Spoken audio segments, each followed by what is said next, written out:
तुम्हाला कात्रजचा घाट ज्यांनी दाखवला, आता त्यांना ही सगळी मंडळी राजकारणाच्या बाहेरची वाट दाखवतील.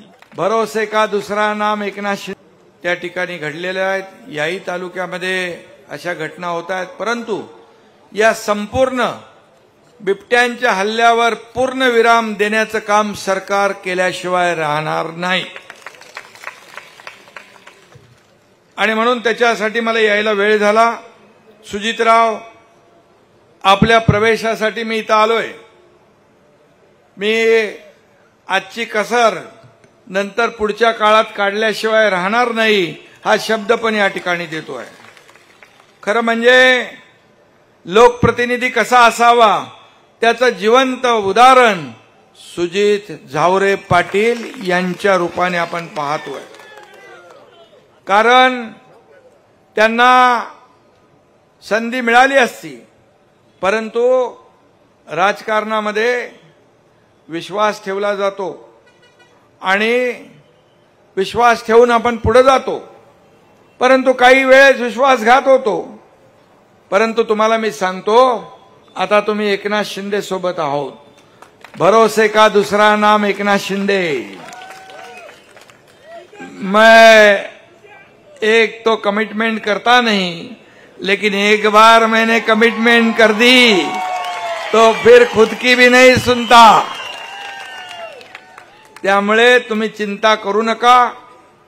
तुम्हाला कात्रजचा घाट ज्यांनी दाखवला, आता त्यांना ही सगळी मंडळी राजकारणाच्या बाहेरची वाट दाखवतील. आणि तुम्ही चिंता करू नका. तुम्ही तुमचा इतिहास मी बघितला, वडिलांनी केलेली कामं पाहिली. वसंतरावांनी, खरं म्हणजे वसंतरावांना दलित, आदिवासी, भटके, गोर गरीब देव मानायचे, असं त्यांनी काम केलं. आणि एवढी मोठी जंत्री आहे ही. जंत्री तुमची पुण्याई आहे. ही कामाची पोचपावती जिथं दिसले ना, एवढे लोक कोणाच्या प्रवेशाला येतात. आणि तुमच्या प्रवेशाला मी स्वतः इथं आलेलो आहे. तुमचा राजकीय आलेख बघितला. वयाच्या 23व्या वर्षी पंचायत समिती सभापती झाले तुम्ही. 28 वर्षात सर्वात तरुण जिल्हा परिषदचे उपाध्यक्ष झाले.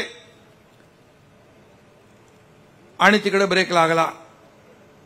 आता ज्यांनी स्थगिती, तुम्ही म्हणाले की कामाला स्थगिती लोक देत नाहीत लोकप्रतिनिधी, आणि स्थगिती देणारा लोकप्रतिनिधी असू शकत नाही. तुम्ही चिंता करू नका. आपला जो काही मनरेगाचा फंड आहे, मी भरत गोगावलेंना स्वतः सांगेन, या ठिकाणी जो मंजूर आहे त्यापेक्षा आणखी जास्ती वाढवा. कारण लोकांना स्थगिती आवडत नाही. मी मुख्यमंत्री व्हायच्या अगोदर स्थगिती सरकार होतं. आता स्थगिती सरकार होतं त्याचं काय झालं माहिती आहे आपल्याला? ज्यांनी सगळे स्पीड ब्रेकर टाकले, विकास प्रकल्प बंद पाडले, याला स्थगिती, त्याला स्थगिती, अमक्याला स्थगिती, तमक्याला स्थगिती, म्हणून तर मला मुख्यमंत्री व्हावं लागलं हे सगळे स्पीड ब्रेकर उकडून फेकून टाकायला. आणि म्हणून माझ्या 2.5 वर्षाच्या काळात विकासाचे प्रकल्प पुढे नेले आणि त्याचबरोबर लोकाभिमुख कल्याणकारी योजना केल्या.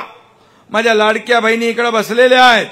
मुख्यमंत्री माझी लाडकी बहीण योजना सुरू करताना विरोधी पक्ष कोर्टात गेले, अमकं केलं, खोडे घातले, विरोध केला.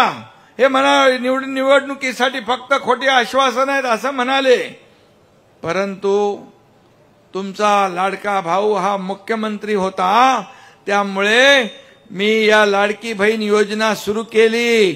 आणि त्यावेळेस माझ्या लाडक्या बहिणींना मी सांगितलं, हे दुष्ट सावत्र भाऊ जेव्हा तुमच्याकडे येतील तेव्हा मात्र त्यांना चांगला जोडा दाखवा. आणि त्यांनी असा दाखवला, 6 नंबर, 7 नंबर, 8 नंबर, 9 नंबर नाही, 232 नंबर. महायुतीचे आमदार किती आले? 232. आणि म्हणून मी तुम्हाला धन्यवाद द्यायला आलोय. आणि हेही सांगतो, कोणी किती अफवा पसरवल्या, काही सांगितलं, खोटं पसरवलं तरी सुद्धा लाडकी बहीण योजना कधीही बंद होणार नाही. आणि म्हणून आई वडिलांनी गोर गरिबांसाठी केलेली मेहनत जी आहे, ही मेहनत तुमच्या कामाला आल्याशिवाय राहणार नाही.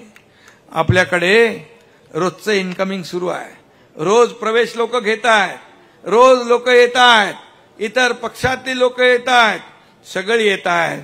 तिकडे मांडव रिकामा आहे आणि इकडे मावळ्यांचा हंगामा आहे. फरक आहे. फरक काय? लोकांना विश्वास आहे. तुम्ही का आले? दिलेला शब्द पाळतो एकनाथ शिंदे म्हणून तुम्ही आलात ना. आणि म्हणून तुम्ही कधी मनामध्ये असा संकोच बाळगू नका. या ठिकाणी मी तुम्हाला एवढंच सांगेन, तुम्ही जे काम केलेलं आहे, तुम्ही जे काम केलं इतके वर्ष, हे काम वाया जाणार नाही, वाया जाऊ देणार नाही. तुमच्या आता पारनेरमध्ये पण पूर्वी आपला शिवसेनेचा आमदार होते, आता आमदार महायुतीचे झाले, त्याच्या मागे देखील तुमचाच पाठिंबा आणि खंबीर हात होता ना. आणि म्हणून मी आता एवढंच सांगतो, सुजित रावांना तालुका पातळी, जिल्हा पातळी, राज्य पातळीपर्यंत ताकद देण्याचं काम हा एकनाथ शिंदे केल्याशिवाय राहणार नाही.